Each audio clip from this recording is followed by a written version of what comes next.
Alors, toujours en ce qui concerne la structure des muscles squelettiques, on va distinguer des zones au niveau de la membrane plasmique, au niveau du sarcolème. Et ces zones, on va les classer dans ce qu'on appelle les zones jonctionnelles et les zones non jonctionnelles. Tout d'abord, en ce qui concerne les zones jonctionnelles, la première zone jonctionnelle s'appelle en fait les costamères. Ce sont les zones de connexion des sarcomères au niveau de la membrane plasmique. Et ces zones de connexion, elles se font principalement entre les protéines de la ligne Z et la membrane plasmique, ce qui permet en fait d'assurer la stabilité de l'appareil contractile. Il y a également, comme autre zone jonctionnelle, quelque chose que vous connaissez plus, qui est la jonction neuromusculaire. Donc au niveau de la jonction neuromusculaire, donc il y a une seule terminaison nerveuse par cellule musculaire. Et on va trouver une organisation particulière où on a en fait, comme vous le voyez, au niveau de la cellule musculaire, donc au niveau de la cellule musculaire, on va avoir des invaginations et des évaginations.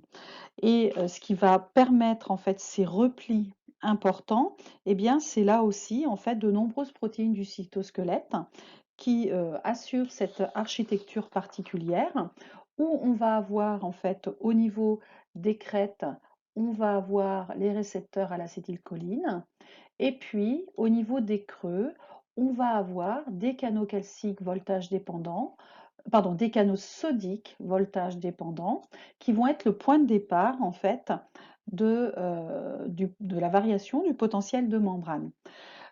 Si on a ces nombreux replis, eh bien, ça a un avantage, c'est que ça permet d'augmenter la surface qui va être à proximité en fait de la terminaison nerveuse. Donc ça, c'est la jonction neuromusculaire où va s'effectuer la stimulation de la contraction. Et enfin, comme autre zone jonctionnelle, eh bien, vous allez avoir la jonction myotendineuse qui est donc la zone de connexion entre les fibres musculaires, entre les cellules musculaires et les tendons. Donc cette connexion, elle s'effectue via la jonction myotendineuse. Elle est en particulier le site d'insertion des filaments d'actine au niveau de la membrane plasmique et qui permet de transmettre la force entre la cellule musculaire. Donc là, vous avez la partie musculaire qui est ici avec les filaments d'actine en rouge et les tendons, le tendon constitué en fait de fibres de collagène. Il y a ensuite les zones non jonctionnelles. C'est tout le reste en fait de la membrane plasmique. Ces zones non jonctionnelles sont le site en fait d'un agencement euh, très compliqué de protéines du cytosquelette et en particulier, on va trouver en fait la dystrophine et les protéines associées à la dystrophine.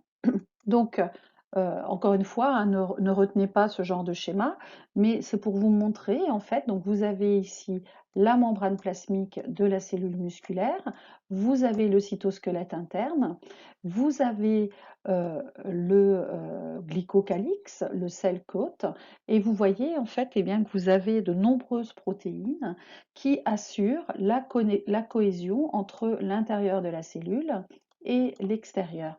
Et on va retrouver une grosse protéine qui est la dystrophine, qui a un rôle très important qui a été extrêmement étudiée, puisque cette dystrophine, en fait, eh bien, donc là, on a une coupe transversale de cellules musculaires, et on voit en fait que cette dystrophine, si on la marque avec un fluorochrome fluorescent, eh bien, on voit que cette dystrophine, elle est présente partout au niveau de la membrane plasmique.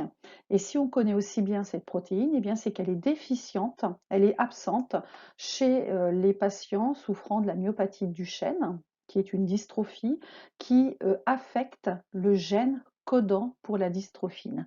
Et c'est cette myopathie en fait qui a été extrêmement médiatisée puisque au travers en fait du Téléthon et parce que c'était une maladie en fait qui avait une prévalence très importante, affectant particulièrement les petits garçons